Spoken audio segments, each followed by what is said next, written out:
நிறைய பேர் வந்து கவலைப்படக்கூடிய விஷயம். ஆனால் அது கவலையால் தான் வருது அப்படிங்கிறது தெரியறதில்ல.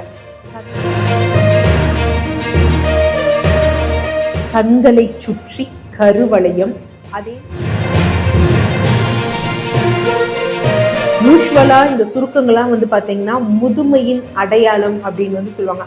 ஆனால் இன்று இள வயதினருக்கு கூட இது ஏற்படுகிறது.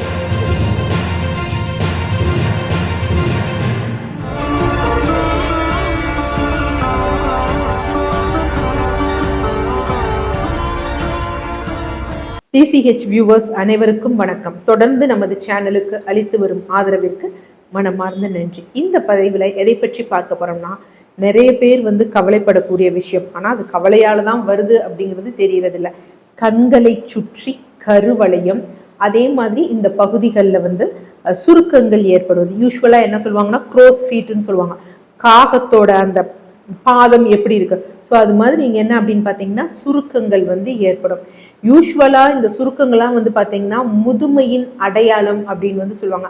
ஆனால் இன்று இள வயதினருக்கு கூட இது ஏற்படுகிறது. இதற்குரிய காரணம் என்ன? ஏதோ ஒரு மருந்து அப்ளை பண்ணால் உடனே சரியாயிருமா அப்படிங்கிறது உங்களுக்கு நிறைய சந்தேகம் இருக்கும். அதற்குரிய பதிவு தான். யூஸ்வலாக நிறைய பேருக்கு நம்ம பார்த்துருக்கோம்னா நாளுக்கு நாள் கண்களை சுற்றி கருவளையம் லைட்டாக வீங்கிறது இதெல்லாம் வந்து பார்த்துருக்கோம். இதற்குரிய காரணம் என்ன அப்படின்னா, இந்த கண்களை கிட்ட இருக்கு பார்த்தீங்களா, இருக்கக்கூடிய ஸ்கின் ரொம்ப மெல்லிதாக இருக்கும். கிட்டத்தட்ட 0.5 மில்லிமீட்டரை விட ரொம்ப கம்மியாக இருக்கும். ஸோ இவங்களுக்கு என்ன ஆகும்னா, இது இன்னும் வந்து இங்கே இருக்கக்கூடிய ஃபேட் வந்து குறைய ஆரம்பிக்கும்.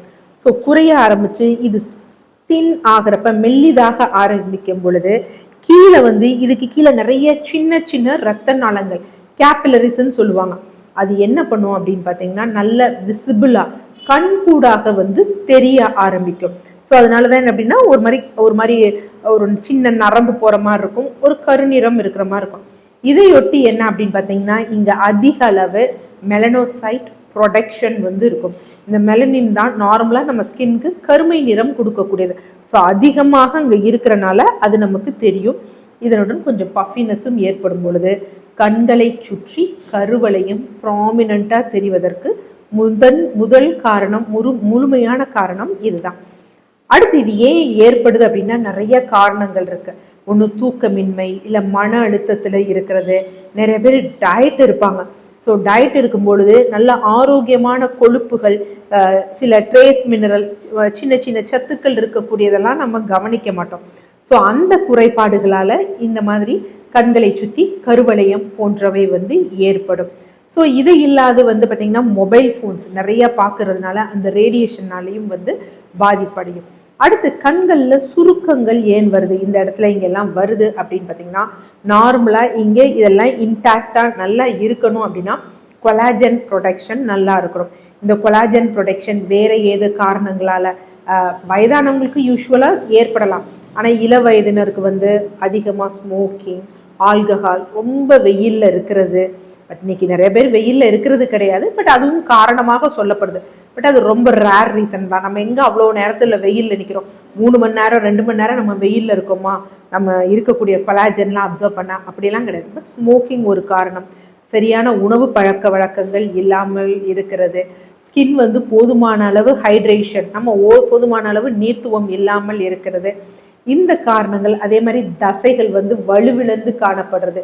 இங்கே இருக்கக்கூடிய தசைகள், இந்த மேல் கண்ணக்கூடிய தசைகள்லாம் கொஞ்சம் கீழே இப்படி இறங்கும் பொழுது என்ன ஆகும்னா இந்த கண்கள் இரு பக்கங்களிலும் என்ன அப்படின்னா சுருக்கம் விழுகும். ஸோ இதுதான் ரெண்டுக்கும் உரிய முழுமையான காரணம். ஸோ இதை நிவர்த்தி பண்ணணும் அப்படின்னா என்ன பண்ணலாம் அப்படிங்கிறத வந்து பார்க்குறோம். நார்மலாக இந்த டார்க் சர்க்கிள்ஸ் இருக்குது அப்படின்னு வச்சுக்கோங்களேன், அவங்க என்ன யூஸ் பண்ணலாம் அப்படின்னா, யூஸ்வலாக டீ பேக்ஸ் இருக்குது பார்த்தீங்களா, அதை நம்ம ஃப்ரிட்ஜில் வச்சுட்டு அதை எடுத்து நம்ம அப்படியே வச்சோம் அப்படின்னா இங்கே அந்த வீக்கம், அந்த இரத்த நாளங்கள் புடைத்து காண்பது அது வந்து நமக்கு தெரியாது, அது சப்ரஸ் ஆகும். அதற்கு பின்பு என்ன பண்ணணும்னா நார்மலாக நம்ம வெள்ளரிக்காய் பார்லர்ஸ்லாம் வச்சுட்டு பார்த்தீங்களா, அதை வைக்கும் பொழுது அது போதுமான அளவு ஹைட்ரேஷன், நீர்த்துவம் வந்து கிடைக்கும். அப்போ இந்த கருப்பாக தெரியுதே மெலனோசைட்ஸ் அங்கே பிரேக் ஆகிருக்கே, அது இது பண்ண நார்மலாகவே அந்த கருநிறம் இதெல்லாம் இருந்ததுன்னா நம்ம ஏற்கனவே PCOSல பார்த்த மாதிரி தான்.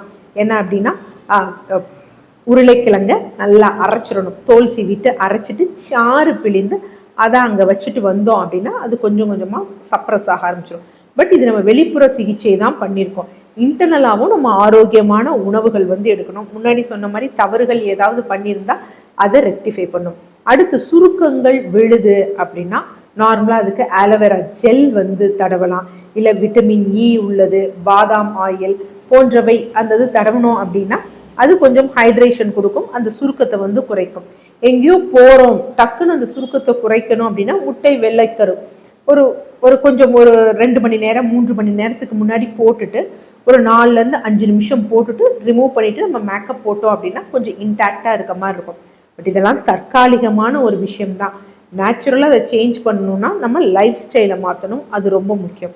இது இல்லாமல் என்ன அப்படின்னு பார்த்தீங்கன்னா ஆவாரம்பூ நன்னாரி வேர் குடிநீர் அப்படிங்கக்கூடிய ஒரு டிகாஷன் இருக்குது. இதுக்கு நம்ம என்ன பண்ணணும் அப்படின்னு பார்த்தீங்கன்னா ஆவாரம்பூ நல்ல ஒரு 10 கிராம் எடுத்துக்கணும், நன்னாரி வேர் ஒரு 5 கிராம் எடுத்துக்கணும், இதோட ஆலமரத்து பட்டை இருக்குது பார்த்தீங்களா அது ஒரு 5 கிராம் வந்து எடுத்துக்கணும். இதெல்லாம் 1-2 நல்லா இடிச்சிட்டு நல்லா தண்ணீர் சேர்க்கணும்.